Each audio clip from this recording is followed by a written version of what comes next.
Et bonjour à tous, on se retrouve pour une nouvelle vidéo sur les graines et les semences. Aujourd'hui, on est avec une fleur séchée d'Eryngium tripartitum, qu'on appelle aussi panico ou chardon bleu tripartite. C'est une plante rustique qui va jusqu'à -7 degrés, qui est non allergène, donc elle peut être intéressante dans les jardins pour ça, qui fait une floraison avec des fleurs ovales, bleues. Les tiges prennent un aspect bleuté aussi. Si les fleurs sont récoltées à la bonne saison, elles peuvent garder leur couleur dans des bouquets secs notamment. C'est une plante qui se met au soleil, qui apprécie les sols secs, qui va faire jusqu'à 60 cm de haut avec une floraison en été et des fleurs non parfumées. C'est une plante qui a des feuilles qui sont pas vraiment des feuilles, ce sont des gaines foliaires hypertrophiées et ces feuilles sont persistantes, donc ça veut dire qu'elles vont passer l'hiver dehors et elles seront encore là. Euh, on est sur une plante dicotylédone. On peut voir sur cet exemplaire qui n'a pas été récolté à la bonne saison qu'il a encore gardé son côté bleuté sur la tige. Je ne sais pas si ça se voit bien à la caméra, mais on voit encore l'aspect bleuté un peu argenté. Normalement, c'est plus bleu que ça quand c'est récupéré à la bonne saison. Et ici, on va voir ce qui reste de la fleur qui contient maintenant les graines. Pour les extraire, on va venir pincer la fleur et tout simplement faire des mouvements de côté, voilà, qui vont faire tomber énormément de graines. Tout ce qu'on voit là, ce sont des graines. Alors elles sont encore dans des petites poches, mais en général, on s'embête pas à les séparer de cette petite poche. Pourquoi? Parce que c'est très compliqué et parce que ça germe très bien comme ça. Donc pourquoi s'embêter avec une plante qui germe très bien directement?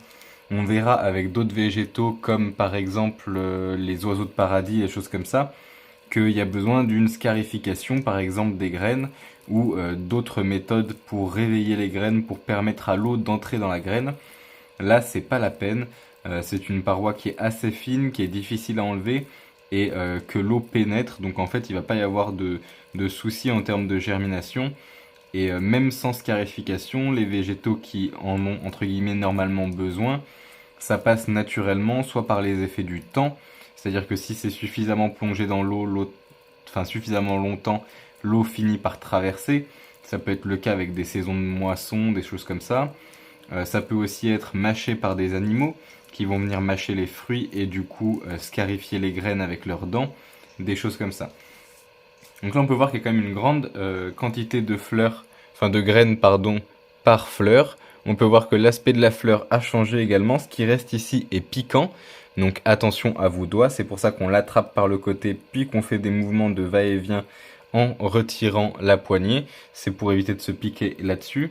Et comme vous pouvez le voir, vous pouvez récupérer les graines et ça garde un certain aspect décoratif, notamment si ça possède encore sa couleur bleutée. Là, malheureusement, elle n'y est plus, mais c'est pas bien grave. Et en fait, vous voyez qu'il y a encore des graines qui sont cachées à l'intérieur, hein, qu'on pourrait ressortir. Mais souvent, ça vaut pas le coup. C'est une plante qui fait beaucoup de fleurs, donc beaucoup de graines. On n'a pas besoin de sortir 100% des graines.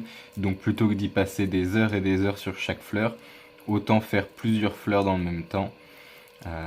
Ce que je fais là, personne ne s'embête à le faire.